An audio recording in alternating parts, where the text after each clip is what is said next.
Hello, Billo here. This is a short story, Lost Without a Trace by William L. Ramsier. Joe waved his arms, flinging papers into the air, searched through the piles on his desk for the impact report on the Malibu project.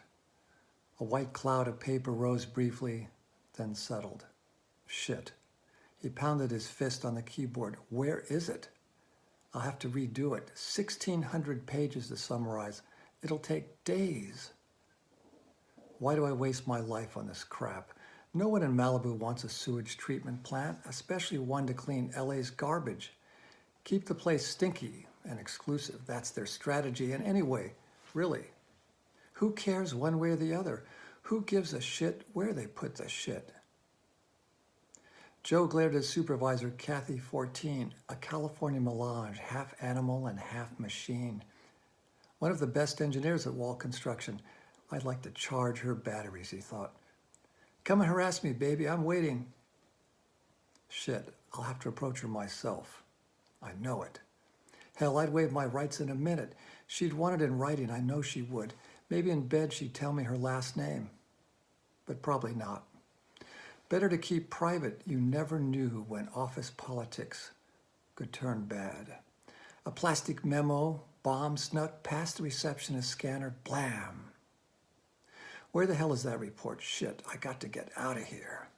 Joe walked over to the huge glass window and looked across the city. He worked in a historical landmark, one of the old Century City box buildings. Steel and glass. Outside, the sky hung brown and heavy over the dusty glass towers, quaint buildings compared to the new twisted works of art rising over Westwood 2 miles north. It looked like a 3-scoop ice cream cone. They could build anything now. I'm sure not much of an engineer, he thought, just a paper pusher. Joe got up. I'm going outside and fire up a Nick stick. The 2 staff engineers shifted uneasily in their seats. Kathy 14 frowned. She doesn't like cigarettes, thought Joe. That could be a problem. Clear me for exit, he smiled. Please? All right, said his boss. What are you going to do when they make those things illegal? There's a bill in the state legislature.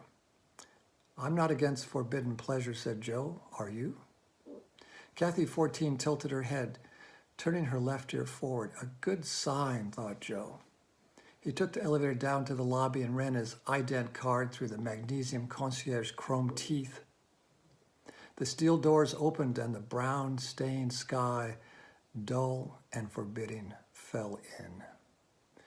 Joe walked out under it, a mall guard set on the edge of a soot-covered planter. Above him, a wall of solid graffiti. Spanish or Asian, some in Californian, have a safe day, asshole. And of course, graffiti ads. Drink till you can't think. Babe's beer. Graffiti, thought Joe. Jesus. At least someone still believes in immortality. Look at the sidewalk. Black gum traces, coffee stains. That's all that most of us will leave behind, except for flashes in a computer memory or names on pieces of paper that probably got filed in the wrong place. Shit, what happened to that damn report? Life was either one box or another. Car, office, home, sanitized and air-conditioned, or out here with the people not valuable enough to put in an exclusive box, prison, fortress. It took a fortune to change which side of the door you put the lock on. But was it really any different than the stone castles and houses they used to build in Europe? Cities with walls around them and a quarter of England living on the street in the 19th century. The same deal over and over. No war, no peace, no progress, no... What's the opposite word to progress?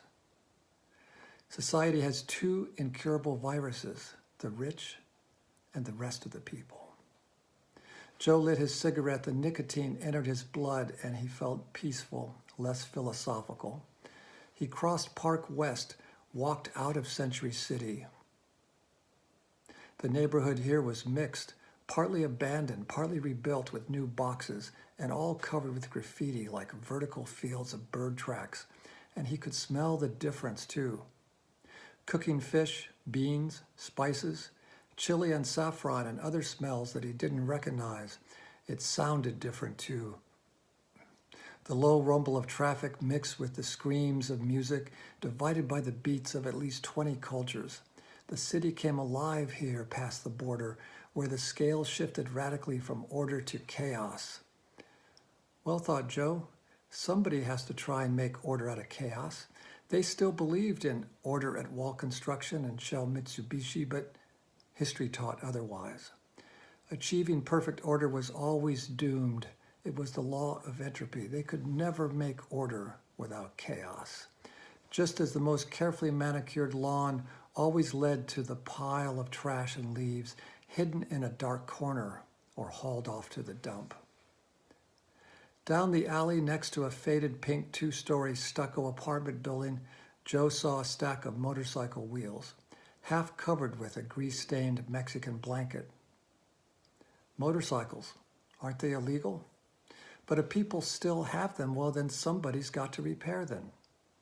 Maybe I could be a mechanic, thought Joe, drink beer, take cash only, hear good stories. I don't know.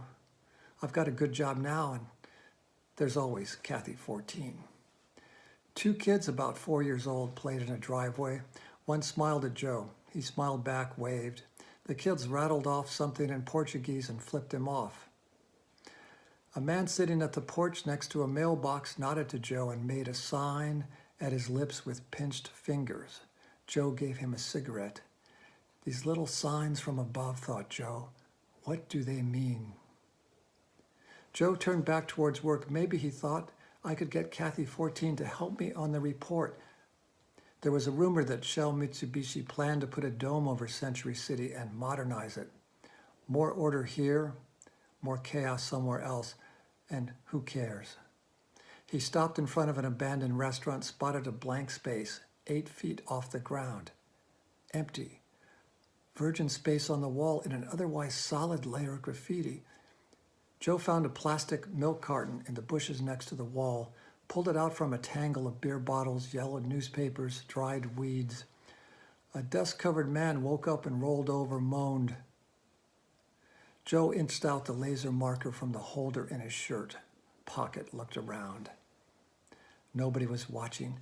I gotta write something profound, he thought. Something really important. But he couldn't think of anything.